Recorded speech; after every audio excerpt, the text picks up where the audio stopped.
তীব্র গরমের দাপটে যখন জনজীবন অতিষ্ঠ, ঠিক তখনই বৃষ্টির সুসংবাদ দিল বাংলাদেশ আবহাওয়া অধিদপ্তর। ঢাকাসহ দেশের ৮ জেলার ওপর দিয়ে ঘণ্টায় সর্বোচ্চ ৬০ কিলোমিটার বেগে ঝোড়ো হাওয়া বয়ে যেতে পারে বলে সতর্ক করেছে আবহাওয়া অধিদপ্তর। এই সময় এসব এলাকায় বৃষ্টি অথবা বজ্রবৃষ্টিরও সম্ভাবনা রয়েছে। বার্তায় আরও বলা হয়েছে, ঢাকা, ফরিদপুর, যশোর, কুষ্টিয়া, খুলনা, টাঙ্গাইল, ময়মনসিংহ এবং সিলেট জেলার ওপর দিয়ে পশ্চিম অথবা উত্তর পশ্চিম দিক থেকে ঘণ্টায় ৪৫ থেকে ৬০ কিলোমিটার বেগে অস্থায়ীভাবে ঝোড়ো হাওয়া বয়ে যেতে পারে। এ সময় বৃষ্টি অথবা বজ্রসহ বৃষ্টির শঙ্কাও রয়েছে। তাই এসব এলাকার নদীবন্দরগুলোকে ১ নম্বর সতর্ক সংকেত দেখাতে বলা হয়েছে।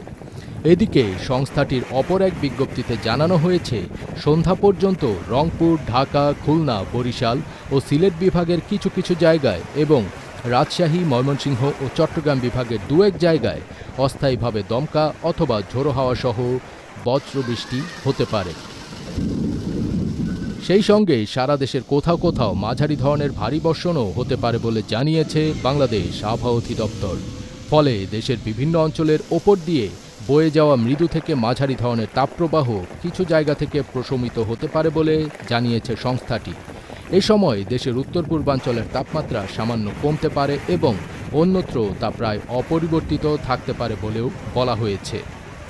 পরবর্তী ২৪ ঘণ্টায় তাপপ্রবাহ আরও কিছু জায়গা থেকে প্রশমিত হতে পারে বলে ধারণা করছে আবহাওয়া অফিস। এরপর দুদিন সারা দেশে তাপমাত্রা সামান্য কমতে পারে। এদিকে আগামীকালের পূর্বাভাসে বলা হয়েছে, রংপুর, ময়মনসিংহ, ঢাকা, খুলনা, বরিশাল, চট্টগ্রাম ও সিলেট বিভাগের কিছু কিছু জায়গায় এবং রাজশাহী বিভাগের দু-এক জায়গায় অস্থায়ীভাবে দমকা অথবা ঝোড়ো হাওয়া বয়ে যেতে পারে। পাশাপাশি এসব অঞ্চলে বৃষ্টিরও সম্ভাবনা রয়েছে।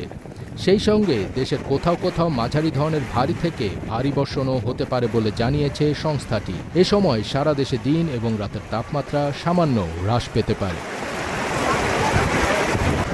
ফাজবির তাজ, এটিএন বাংলা।